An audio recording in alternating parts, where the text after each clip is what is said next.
विदिशा संसदीय क्षेत्र के चुनाव में मात्र कुछ दिन ही बचे हैं। यहां 7 मई को चुनाव होना है। चुनाव के अंतिम चरण में भाजपा और कांग्रेस के प्रचार में तेजी देखी गई है, जहां कांग्रेस प्रत्याशी प्रताप भानु शर्मा ने बुधनी विधानसभा के दौरे के दौरान कार्यकर्ताओं की मीटिंग ली एवं लगाए शिवराज के कार्यों पर आरोप। कहा, जनता को ठगने वाले हैं शिवराज सिंह चौहान। वैक्सीन कोविशील्ड के मुद्दे पर भी भाजपा के शीर्ष नेतृत्व को जिम्मेदार ठहराते हुए सरकार बनने पर जांच की जाएगी। न्यूज़ 24 टाइम से ब्यूरो चीफ की रिपोर्ट। जी 33 साल बाद आमना सामना हो रहा है आपका शिवराज का और आपका, कैसा माहौल है? बहुत अच्छा लग रहा है, बहुत अच्छा माहौल है, जीतने का माहौल है। जनता जनार्दन में खुशी की लहर है कि 32 साल में मामा ने कुछ नहीं किया झूठी घोषणाएं करने के अलावा, और वो तुलना कर रहे हैं 10 साल के काम जो प्रताप भानु शर्मा ने किए क्षेत्र में।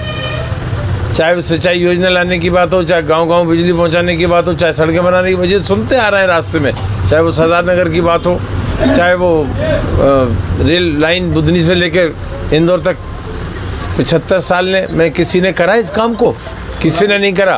पर जब मौदावर और सिंधिया को जहाँ लेकर आए थे उस समय हमने मांग रखी थी कि यहाँ को बुधनी को इंदौर से रेलवे लाइन से जोड़ दो। आज पूरा नसरुल्लागंज खातेगांव बुधनी वहाँ से लेके इंदौर तक ये बहुत महत्वपूर्ण है। इस काम को पूरा होना चाहिए, और यदि भारत सरकार ने और प्रताप भानु शर्मा ने अपने संसदीय कार्यकाल में इस काम को कराया है तो हम पूरा भी कराएंगे।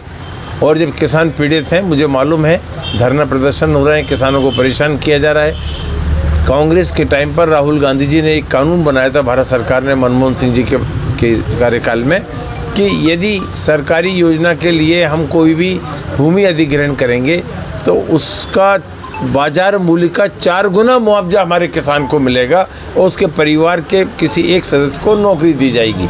ये बराबरी से दे रहे हैं, कई जगह सरकारी मूल्य का दुगना दे रहे हैं। इससे ज़्यादा इन्होंने करानी इसलिए शिवराज सिंह के शासन की कि हमारे किसानों को 2700 रुपये कहा था। क्या दे रही है मध्य प्रदेश सरकार? 2275। अभी भी आवाज़ नहीं उठा रहे तुम, किस बात का डर है? मुझे ये तो बता दो। तुमने ही घोषणा करी थी 450 को हम गैस सिलेंडर देंगे, ये शिवराज सिंह ने कहा था। 1200 लाडली बहना को दे रहे हैं, हम 3000 देंगे चुनाव के बाद में। तो यदि ये अपनी कथनी और करनी से इतना उलट हो रहे हैं या थूक के चाट रहे हैं हम यदि कहें तो कोई अतिशयोक्ति नहीं है। जनता को जवाब देना है इस चुनाव में। कैसे कब्जा किया? जनता का मताधिकार कानून के हिसाब से जो मिला है संविधान में, उसकी हत्या करके लोकतांत्रिक तरीके से नहीं। इसी को कहते हैं हम सत्ता का अहंकार, इसी को कहते हैं डिक्टेटरशिप। और आज यदि 2 के साथ हो सकता है, 3 के साथ हो सकता है, या चंडीगढ़ में मेयर के इलेक्शन में हो सकता है, माने फेल को पास कर रहे हो और पास वाले को फेल कर रहे हो।